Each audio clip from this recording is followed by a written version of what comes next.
Hello à tous, rebonjour, ici Jorel, j'espère que tout le monde va bien et que tout se passe bien. La live vidéo, je m'arrêtais en fait au côté salariat, comment tout se passe et comment on arrive à faire les choses. Ici, je suis à Laval, je me promène un peu, je me balade pour comprendre aussi, enfin pour connaître d'autres villes, parce que des fois, pour moi, la France, je veux dire, aller en France se résume à Paris, parce que j'ai beaucoup de familles à Paris, un peu comme la plupart des personnes de mon entourage en fait. Et là, je me suis dit, je vais pas aller à Laval. J'entendais des vidéos sur Laval et je me dis, bon, à quoi ça ressemble?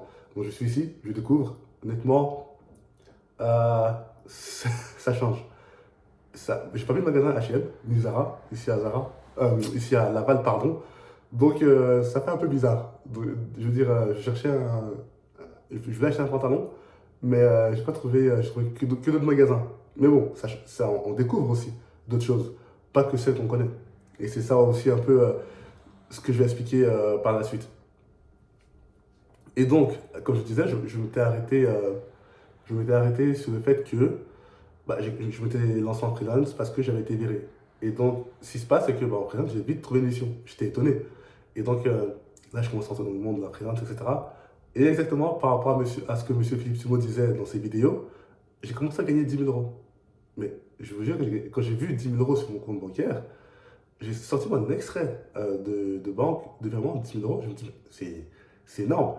Après, il faut pas oublier que vous payez vos impôts, vous payez la TVA, vous payez vos cotisations sociales. Donc au final, euh, limite, votre salaire est pareil que quand vous êtes employé, juste que vous gérez juste vous-même tout ça.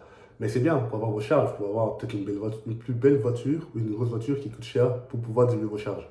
C'est un peu des. Voilà, ça rentre un peu dans tout le sillage. Mais vous avez l'impression d'être libre. C'est une impression. Mais en fait, vous êtes toujours employé. Juste que vous êtes employé à votre propre service. Parce que vous travaillez toujours pour un client qui vous donne des directives, qui vous donne les mêmes tâches que ce qu'on vous donnait avant, mais juste que vous voyez une somme plus conséquente et vous avez une latitude euh, financière pour pouvoir investir dans vos projets entrepreneuriaux.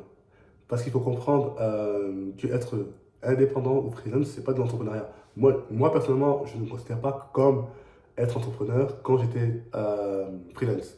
À ce moment-là, je pensais l'être. Non.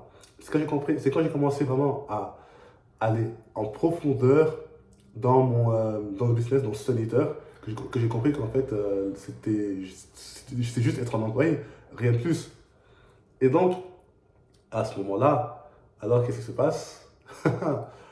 Euh, En fait, les gens sont jaloux. Enfin, quand vous êtes freelance quelque part et qu'on sait que vous travaillez à votre propre compte et pas dans une entreprise de consultance et que vous n'êtes pas vous n'êtes pas consultant interne, vos collègues qui payent votre facture savent ce que vous gagnez. Donc en fait, ils attendent beaucoup plus de vous, ce qui est normal. Ils sont exigeants. Donc c'est-à-dire que la moindre erreur, vous la payez cash, ça retombe sur vous. Donc tout ce qui est sentiment, tout ce qui est émotion, non, vous devez devenir un professionnel. Mais les 6 premiers mois, je n'ai pas compris ça comme ça. En fait, je n'ai pas compris que en fait, je vais changer de monde. Donc moi, j'avais toujours tendance à me plaindre quand je vivais une injustice. Et après, comment on appelle ça? Les chasseurs de tête qui sont parfois, on va dire, vos personnes de contact, m'ont expliqué qu'en fait, tu n'as pas de plaindre, en fait. C'est comme ça dans ce monde-là. Tu fais juste ta mission, tu as un contrat de 6 mois. Tant qu'ils ne rompent pas le contrat, ça veut dire que tu travailles bien, mais juste que bah, il y a cette jalousie qui est installée. Après, ça peut être normal, ça peut s'expliquer, oui ou non, j'en sais rien. Et, à ce moment-là, je me rappelle aussi, pour moi, tout était normal. Donc, moi, je faisais les choses de manière normale, sans comprendre que parfois, dans la société, il y a des codes qu'on doit un peu bloquer. Tellement que j'étais content, je m'étais pris une Audi Q8 e-tron électrique. Et elle venait à peine de sortir. Donc, ma voiture était beaucoup plus valorisée. Non, ma voiture était beaucoup plus. C'était un dernier cri. Donc, même le patron, celui qui m'a engagé, n'avait pas cette voiture. Et quand ils ont su que j'ai cette voiture, ça n'arrêtait pas de parler. À peine je faisais un truc qui ne fallait pas, d'après eux, mais qui pouvait s'avérer bon au final, bah c'était que oui, non, un gars qui a une Audi, il sait pas faire ça ou quoi. Enfin, il y avait tellement de choses qui n'avaient plus aucun sens.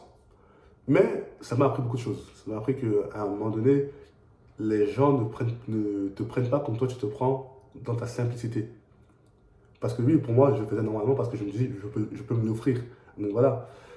Et puis en fait est venu des personnes que tu rencontres dans ces milieux-là et où tu te dis, vu que tu es dans un monde où tu es tout seul, fais-toi de, enfin, fais profil bas, fais-toi de bons contacts, ne cherche de problème avec personne. Je dirais qu'en fait, c'est peut-être l'une des qualités, je ne dirais pas que j'ai, à pas toujours chercher des problèmes ou toujours, à pas toujours en fait créer les isolés. Parce qu'au final, les personnes qui me cherchaient des problèmes, qu'est-ce qui s'est passé? On est devenu potes après. On échange des contacts. Parfois, j'appelle pour certaines choses et ils rendent service. Enfin, ça c'est normal, ça c'est après que j'ai fini la mission. C'était pas pendant. Pendant, il fallait oublier. Mais après, oui. Et, il faut comprendre aussi que c'est comme le foot. Sur le terrain, il y a des tensions, il y a des choses qui ne vont pas, etc. Mais après le match, bah, tu es pote avec celui qui veut te tacler sur le terrain. Donc c'est un petit peu ça. Et au final, j'ai vraiment appris, j'ai vraiment appris de ces personnes. Parce que oui, c'est des personnes qui étaient vraiment beaucoup plus performantes que moi et plus compétentes que moi. Mais je me suis rendu compte que tout dans la vie, c'est l'exécution et ce que tu penses faire. Ces personnes, quand je les voyais travailler, je me dis, mais en fait, je suis à des années-lumière de leurs compétences. Pourquoi ils ne se posent pas non plus en freelance ou bien pourquoi ils ne créent pas eux-mêmes leur boîte? Et là, tu te rends compte que tout le monde n'est pas fait, en fait, ou ne veut pas forcément entreprendre. Tout le monde a sa stabilité, sa liberté, qu'elle estime avoir et comment elle veut l'avoir. Parce que aussi, il faut comprendre, les choses sont que quand tu as une famille, quand tu as une stabilité, quand tu as vraiment des projets avec ton mari ou avec ta femme, tu ne peux plus penser comme certaines personnes. Enfin, je pense que j'ai pu le faire. Moi, je crois qu'on peut toujours le faire. Mais d'après ces personnes-là, ils ne voulaient plus le faire ou ne voulaient pas en fait s'encastrer dans des problèmes, enfin, dans ce genre de situation. Et voilà comment on arrive au fait que, une fois que c'est passé, je me dis, mais qu'est-ce qui va se passer après les 6 mois? Est-ce que j'aurai encore une autre mission? Qu'est-ce qui va se passer, etc. Il me prolonge pour 1 mois, tant mieux. Je me dis, ok, bah au final, je suis pas si nul que ça. Si on prolonge, c'est qu'ils sont contents. Maintenant, voilà ce qui va arriver quand le mois va se terminer. Ça, j'avais pris en compte, je le savais. Mais je me disais que à un moment donné, il y aurait eu certaines choses qui allaient faire que bah, il allait avoir une autre mission. Parce que quand vous êtes freelance, tout est incertain. Vous pouvez avoir une mission pendant 1 an, pendant 6 mois. Après 2 mois après, vous n'avez plus rien. Ou même après, ce qui se passe, c'est que bah, vous n'avez pas de mission, ou si vous avez mal calculé votre trésorerie, bah, vous n'avez rien. Et à ce moment-là, le mois, le mois se termine de prolongation. Bah, il y a des personnes, des chasseurs de tête qui t'appellent pour travailler, etc., etc. Toi, tu te dis, ok, bon, j'ai au moins 10 chasseurs de tête qui m'appellent tous les jours. Ça veut dire que mon profil convient, ça plaît, etc. Mais entre-temps qu'on t'appelle, que tu fasses un entretien, que tu reprennes une mission, ok, tu as de quoi tenir 1 mois ou 2 mois parce que tu as une belle trésorerie. Mais n'oublie pas que entre ces temps-là, tu as payé de la TVA, des impôts, etc. Tu as des factures, tu as ton prêt hypothécaire, tu as tout ce qu'il faut. Alors, tu as ton projet dans lequel tu investis aussi. Il faut toujours de l'argent tout le temps. Alors, ce qui se passe, c'est que bah, pendant 2 mois, pas de mission. Même s'il y avait des personnes qui se bougeaient pour moi. Et le fait que je faisais aussi de l'argent dans ce sanitaire, qui est vraiment mon bébé, franchement, j'adore, en fait, avait un peu, on va dire quoi, caché, non, je dirais pas caché, avait un peu enterré mon projet dans l'immobilier, qui était vraiment de, une fois que j'ai de l'argent, j'investis dans l'immobilier pour avoir des zones de rapport, etc. Et ça va, ce qui était bien, c'est que vu que le projet me parlait énormément, et me parle toujours énormément, et aujourd'hui, en fait, j'en tire des leçons et j'ai des retours vraiment que peut-être je n'aurais pas vu avec l'immobilier. Certes, il n'y a aucune garantie vu que c'est un projet. Franchement, c'est quelque chose que vous devrez songer. C'est-à-dire se tenir à un plan. Moi, je ne me suis pas tenu à mon plan. Pas du tout. On change vite d'avis par rapport à ce qui se passe. Il y a trop d'informations, il y a trop d'imprévus, il y a beaucoup de choses qui viennent entre-temps.